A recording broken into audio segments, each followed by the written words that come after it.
Hello! Welcome to a vlog of Two Tales! I'm Bryce O'Neill. And I'm Austin Miller. What we do here at A Vlog of Two Tales is we give each other writing prompts every week, we each write a short story about that writing prompt, and then we share it with you. Our videos consist of 4 parts. The first one is what you're watching right now, the intro. Part 2 is when the author of the short story gives you a summary of what it's about. Part 3 is the writer's commentary, kind of like a director's commentary, but where the author will give you the insight that he had when he was writing it. Part 4 is the outro, where we'll give you updates about what's going on with our lives, what's going on with the vlog, and stuff like that. And on Thursdays, we're also going to show you what our writing prompts for the next week are. Look for Austin's videos on Mondays, and look for Bryce's on Thursdays. The links to next week's story are down in the description, along with my story from this week, Time Management, in case you wanted to read that before you watch this video, which I would advise, but you don't have to.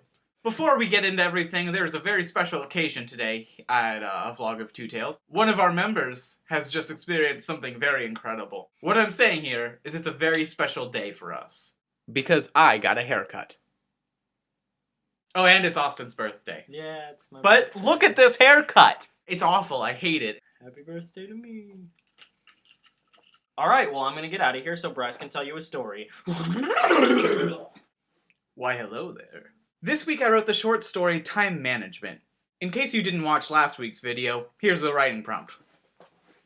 We're on the subway alone, and you notice a man sitting across with you with something strange about him that no one else seems to notice. What was it?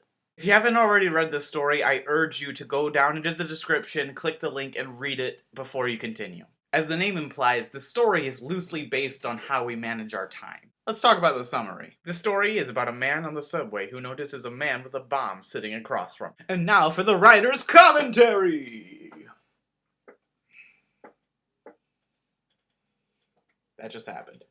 The first thing I want to say is, I don't know about Austin, but I feel like I'm going to be running this vlog more like an English class than anything else, which I'm sorry if you're not into, but I'll try to make it as entertaining as possible. I'd like to preface this writer's commentary with a quote from Edgar Allan Poe. A writer is a being who makes choices. There are no words in this story that were chosen at random. I had a purpose for every single situation, scene, action, happenstance, metaphor. Everything was controlled directly by the choices that I made on purpose. Now I open with the fact that he's on a train and he teaches a time management course.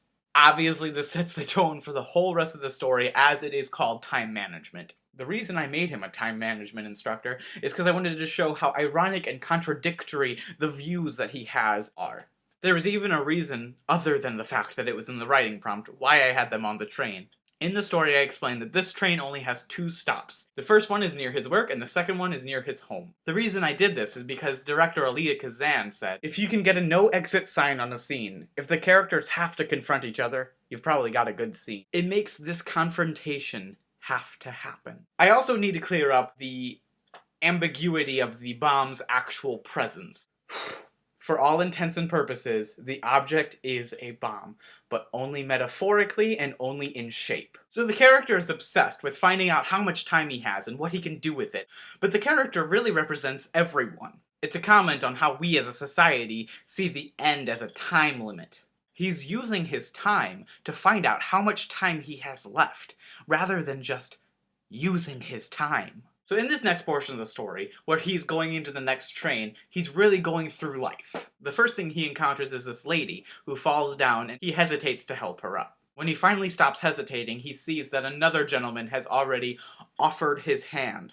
It is obviously a symbol of marriage. Offering a hand is very commonly referred to as in marriage, so he is passing up his only opportunity at marriage. The next person he sees is a realtor, which he also passes up. The realtor obviously is representing his chance at having a house. The next thing is he turns around and sees a father and a son. This interaction is representing the bond between a father and son having children at all. He's passing it up. The next thing he sees is an old man, which he finally embraces. This man is obsessed with managing his time so that he can finally make it to being old. This is what he's looking forward to in life. When he finally has this encounter, he's shut down hardcore by this old man saying, "Piss off, I don't care." He realizes being old isn't as inviting as he thought it was. He shouldn't be planning for retirement in old age when he could be out doing things now. After this, he goes back and sits down and sees the man with the bomb, looking at the grandma and looking at the bicyclist. We'll talk about them later. Throughout the story, he's illustrating the point that we are all racing against the clock. We're trying to beat death at its own game, which we can't do. Finally, at the end of this realization, he starts to think differently. Maybe we should just start accepting that time is going to win, and that we are going to die,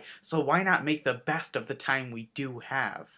Right now. When the man with the bomb gets up and finally looks at him, he sees how green his eyes are. He says they're terrifyingly inspiring. Their greenness means exactly what the words he says are.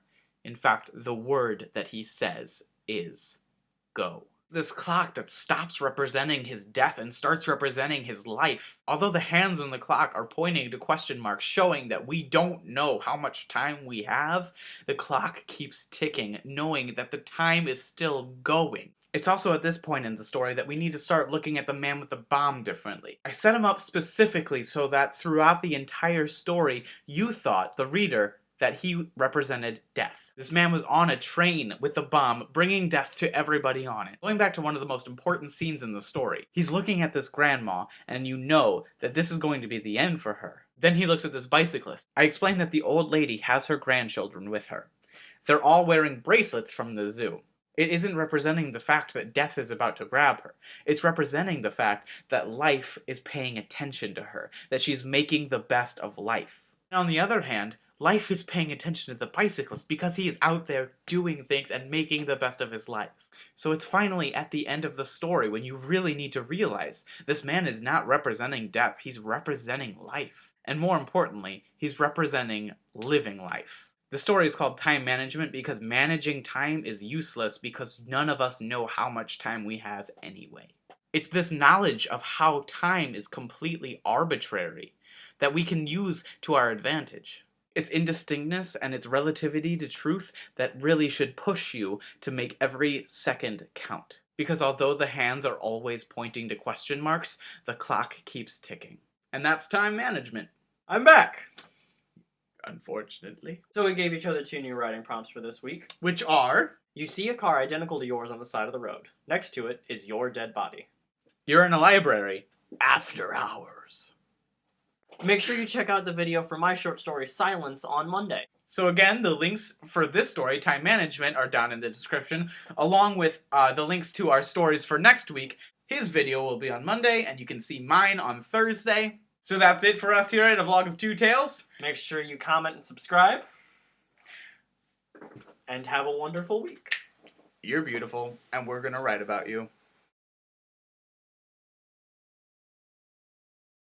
Wait. Alright. You can dance if you want to.